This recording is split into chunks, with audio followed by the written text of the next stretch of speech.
Halo, apa kabar kalian semua? Selamat datang dan selamat bergabung di channel ini. Jadi, di episode kita kali ini, kita akan membahas sebuah film yang menceritakan perjuangan umat manusia dalam mencegah kiamat yang disebabkan oleh serangan monster. Film ini berjudul Pacific Rim dan dirilis pada tahun 2013. So, sebelum kita masuk ke alur cerita filmnya, gue akan kasih spoiler warning terlebih dahulu buat kalian yang belum nonton filmnya. Next, gue saranin kalian untuk mencari posisi rebahan paling rileks demi mendapatkan sensasi menonton yang lebih nyaman. Kalau udah, simak baik-baik videonya dan bareng gue Ardi kita masuk ke recap kita kali ini. And here we go, recap episode 2 Pacific Rim.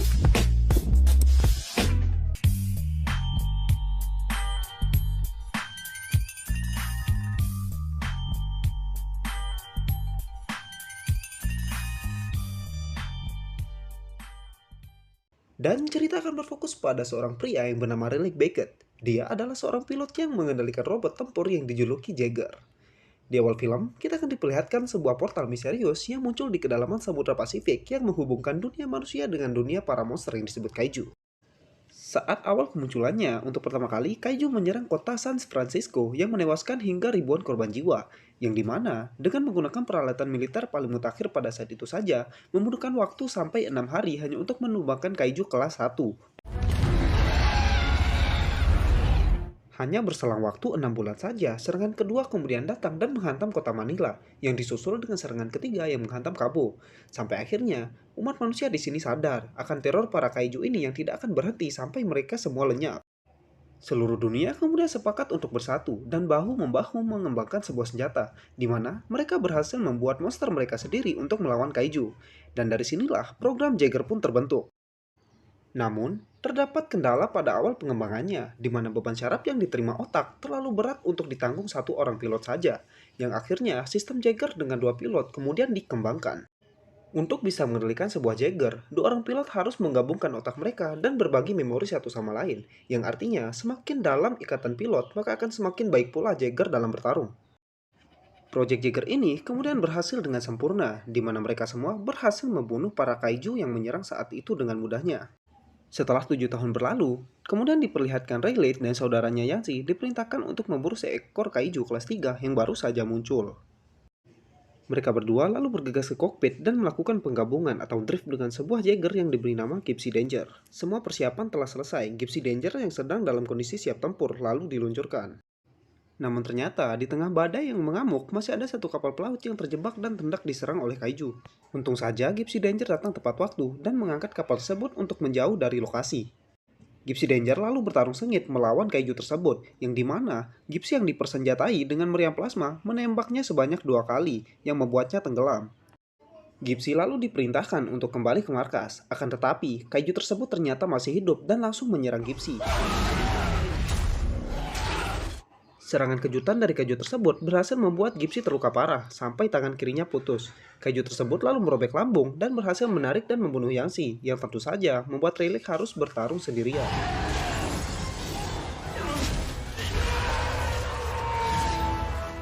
Rayleigh yang saat itu sendirian di dalam Gypsy terlihat sangat kesulitan untuk menggerakkannya. Namun dengan memanfaatkan meriam plasma, dia berhasil menembak dan menembus perut kaiju tersebut, lalu membunuhnya. Setelah berhasil membunuh kaiju tersebut, Rayleigh lalu tetap memaksa membawa Gypsy ke daratan, yang dimana sejauh ini tidak ada pilot Jaeger yang mampu melakukan hal tersebut. Gypsy Danger akhirnya tumbang di pesisir pantai. 5 tahun kemudian, diperlihatkan Marshal Staker Pentakos yang mengikuti pertemuan dengan para petinggi dunia. Beliau ini adalah orang yang bertanggung jawab atas proyek Jaeger ini. Semua petinggi dunia di sini sudah sepakat untuk memberhentikan proyek Jaeger dan beralih membangun benteng pertahanan di pesisir pantai yang dinilai lebih menjanjikan. Staker lalu diperintahkan untuk memindahkan semua Jaeger yang tersisa ke tempat perlindungan terakhir yang berada di Hong Kong. Sin lalu berpindah ke arah Rayleigh yang sekarang sudah pensiun menjadi seorang pilot. Dia yang sekarang ternyata bekerja untuk menjadi kuli dan ikut membangun proyek tembok pertahanan. Kemudian diberitakan bahwa terjadi penyerangan di Sydney, yang dimana kaiju kelas 4 berhasil menjebol dinding pertahanan hanya dalam waktu 1 jam saja. Ironisnya, bukannya tembok yang mengalahkan kaiju, melainkan sebuah Jaeger yang bernama Striker Eureka. Di sisi lain, diperlihatkan Staker lalu mendatangi Rayleigh dan menawarkannya untuk kembali bertugas dan menjadi pilot untuk Gypsy Danger. Singkat cerita, Rayleigh akhirnya bersedia menerima tawaran tersebut. Kemudian di pangkalan, dia lalu bertemu dengan Makomori. Makomori adalah orang yang bertugas untuk mengurus calon kopilot untuk Gipsy, dan dua orang lainnya adalah tim peneliti kaiju yang bernama Dr. Newton dan Dr. Herman. Saat di markas, diperlihatkan juga ada 4 Jaeger yang tersisa, di antaranya adalah Crimson Typhoon yang dikendalikan oleh 3 orang bersaudara dari Cina, Chenro Alpha, Jaeger generasi pertama dari Siberia, lalu Striker Eureka yang menghentikan serangan kaiju di Sydney, yang dikendalikan oleh Hulk dan putranya Chuck. Dan Jaeger yang terakhir tentu saja adalah Gypsy Danger. Staker lalu menjelaskan bahwa misi kali ini adalah untuk menjatuhkan bom di titik tembus untuk menutup portal penghubung dimensinya. Scene lalu berpindah ke ruangan Dr. Herman, di mana dia menyampaikan bahwa kemunculan kaiju semakin hari semakin cepat, dan akan ada 2 kaiju sekaligus dalam waktu 7 hari yang akan datang. Yang dimana hal ini akan membuat portalnya terbuka cukup lama dan memungkinkan para Jaeger untuk melakukan misi peledakannya. Newton kemudian terlihat pesimis akan rencana tersebut, karena menurutnya Herman tidak memiliki data yang valid mengenai portalnya. Newton kemudian menyampaikan pendapatnya, di mana dia menyarankan untuk melakukan drift dengan otak kaiju untuk mendapatkan informasi yang lebih lengkap. Namun, Staker menolak dengan dalih otak manusia tidak akan sanggup menahan beban syaraf kaiju. Keesokan harinya, seleksi kopilot dilaksanakan, di mana tidak ada satupun calon kopilot yang cocok dan mampu mengalahkan Rayleigh dalam latih tanding. Sampai akhirnya, dia menantang Mako untuk berduel.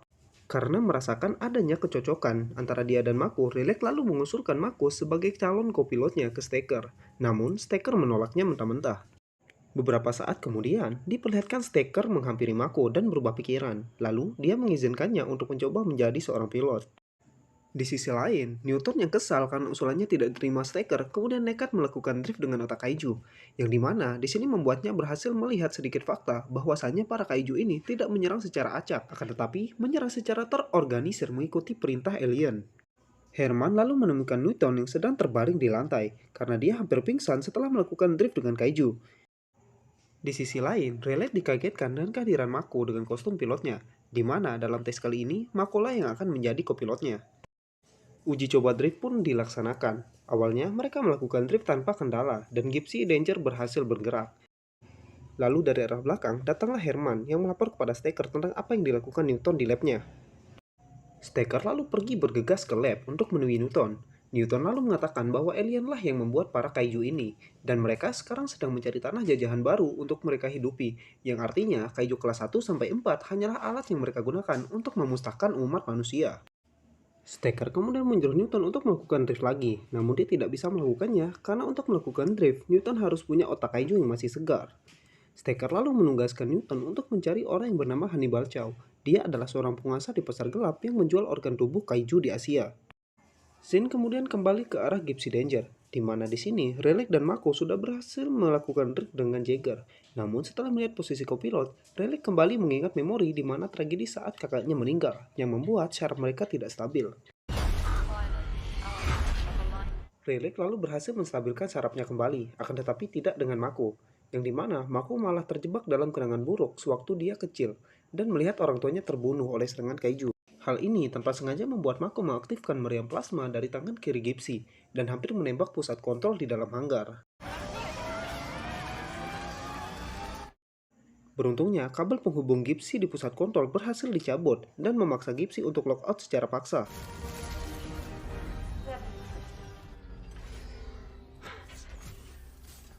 Di tempat lain, Newton berhasil bertemu dengan Hannibal Chow dan mengatakan kalau Marshal Staker Pentakos lah yang mengirimnya. Dia lalu bilang kalau dia membutuhkan otak kaiju yang masih segar untuk melakukan drift dengan kaiju.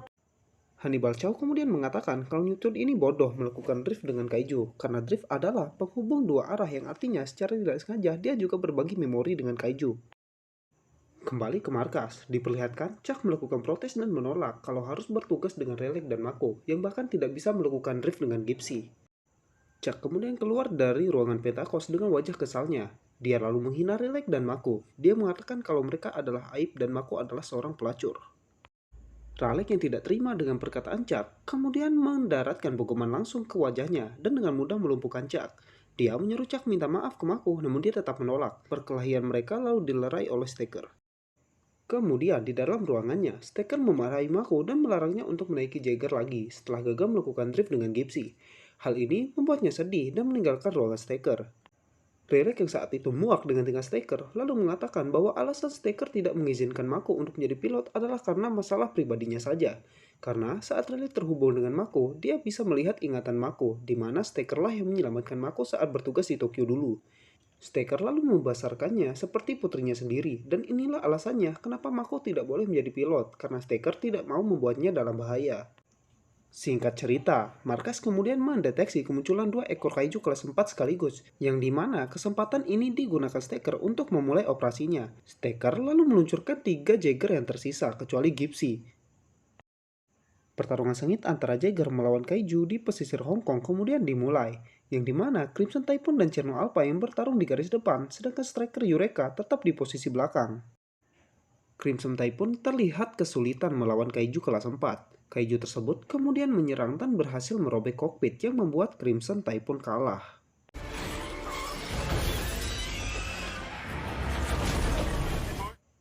Cherno Alpha lalu disiram dengan cairan asam yang membuat tubuhnya rusak dan meleleh. Kemudian dari arah belakang, satu kaiju lagi datang dan memenggal kepala Cherno. Cherno Alpha tidak berdaya melawan 2 ekor kaiju sekaligus dan membuatnya kalah dan meledak.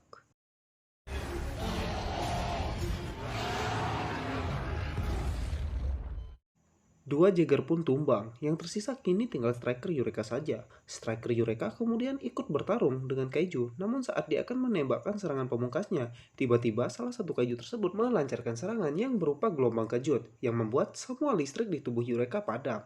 Gelombang kejut tersebut bahkan sampai memadamkan listrik di seluruh Hong Kong. Staker yang tidak punya pilihan akhirnya menugaskan Gipsy Danger, di mana Gipsy yang merupakan Jaeger versi lama yang masih menggunakan reaktor nuklir ganda sebagai sumber energinya, yang artinya serangan kaiju tadi tidak akan mempan terhadap Gipsy. Di sisi lain kota, Hannibal Chow menyuruh Newton untuk berlindung di bunker pelindungan, dikarenakan ulahnya yang sudah melakukan drift dengan kaiju yang sekarang mengulah membuat para alien marah, dan membuatnya diincar oleh kaiju.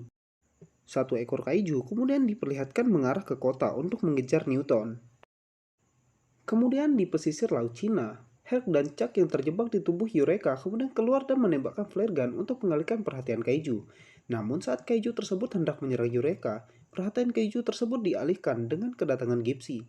Gipsy Danger yang dikendalikan Rilek dan Mako kemudian bertarung sengit dengan kaiju tersebut, yang dimana Gipsy terlempar sampai ke pelabuhan.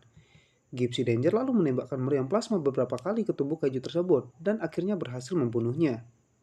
Dan satu kaiju lagi tersisa, Gipsy lalu mengejarnya sampai ke tengah kota. Dengan membawa sebuah kapal kargo, Gipsy menggunakannya selayaknya tongkat bisbol untuk menyerang kaiju tersebut tanpa ampun. Kaiju tersebut kemudian mundur dan Gipsy mengejarnya. Tak diduga, kaiju ini malah bersembunyi di balik gedung dan menyerang Gipsy.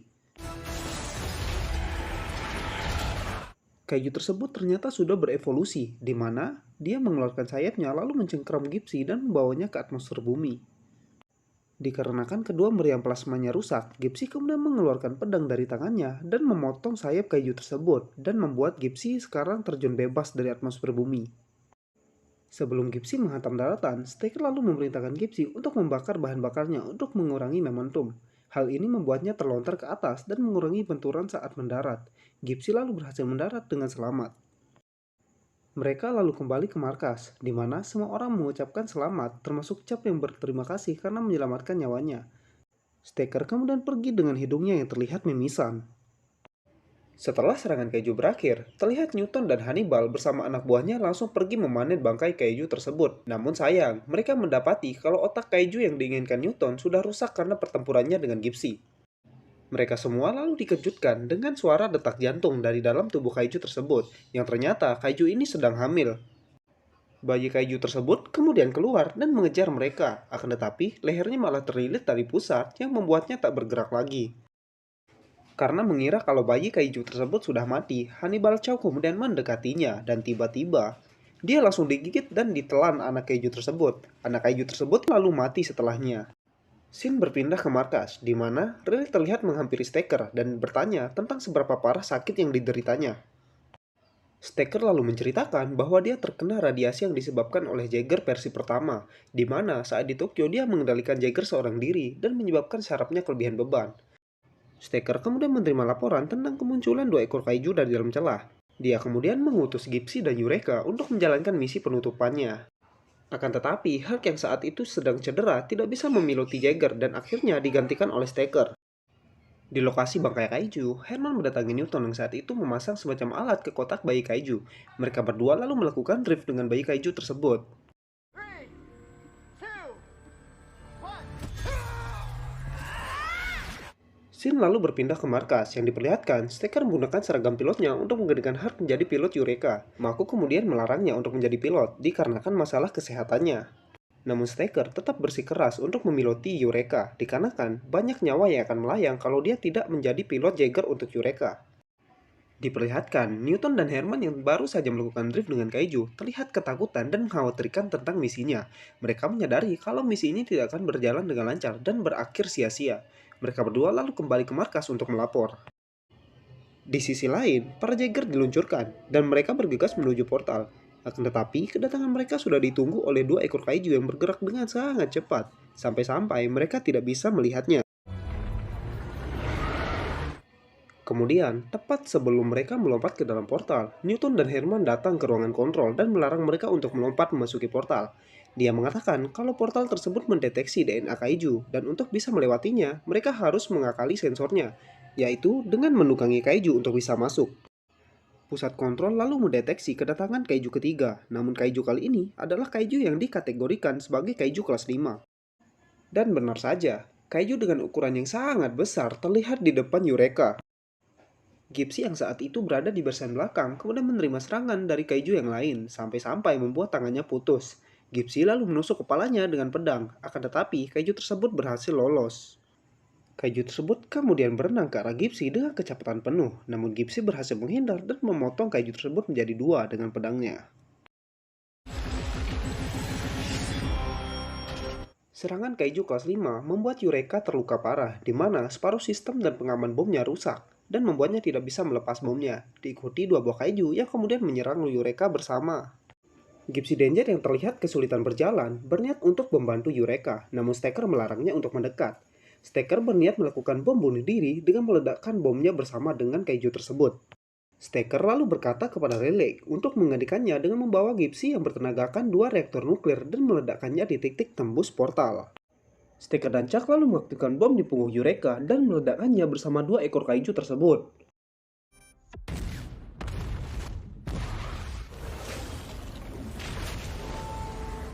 Kemudian, dengan menyeret bangkai kaiju, Gypsy Danger bergegas masuk ke dalam portal. Namun ternyata, kaiju kelas 5 tersebut masih hidup dan malah menghadangnya.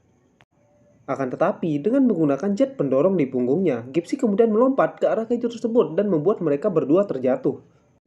Bahkan saat terjatuh sekalipun, kaiju tersebut ternyata masih bisa melawan dengan melilit dan menusuk tubuh Gypsy.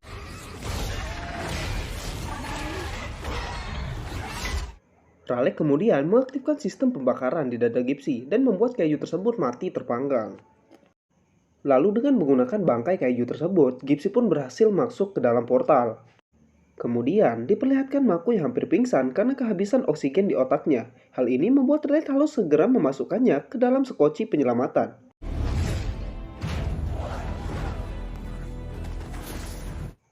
Masalah yang lainnya kemudian terjadi, di mana sistem pengaktifan bom nuklir di tubuh Gypsy malah macet, yang membuat Raleigh mau tidak mau harus mengaktifkannya secara manual. Setelahnya, Raleigh kemudian berhasil untuk mengaktifkan bom nuklir di tubuh Gypsy. Dia pun bergegas masuk ke dalam skoci.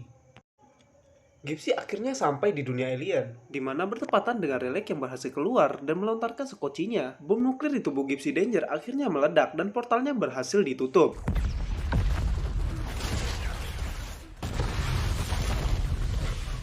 Beberapa saat kemudian, sekoci Mako dan Raleigh sampai ke permukaan. Akan tetapi, Raleigh malah tidak sadarkan diri yang tentu saja membuat Mako cemas. Beberapa saat kemudian, Raleigh pun sadar dan mereka pun terlihat bahagia akan keberhasilannya dalam mencegah kiamat yang disebabkan para alien tersebut. Kemudian, Hark Hansen yang saat itu menjabat sebagai Marshal menggerakkan Stacker Petakos lalu mengumumkan kemenangan umat manusia. Dia lalu mengirimkan helikopter untuk menjemput Raleigh dan Mako. Dan film Pacific Rim pun tamat.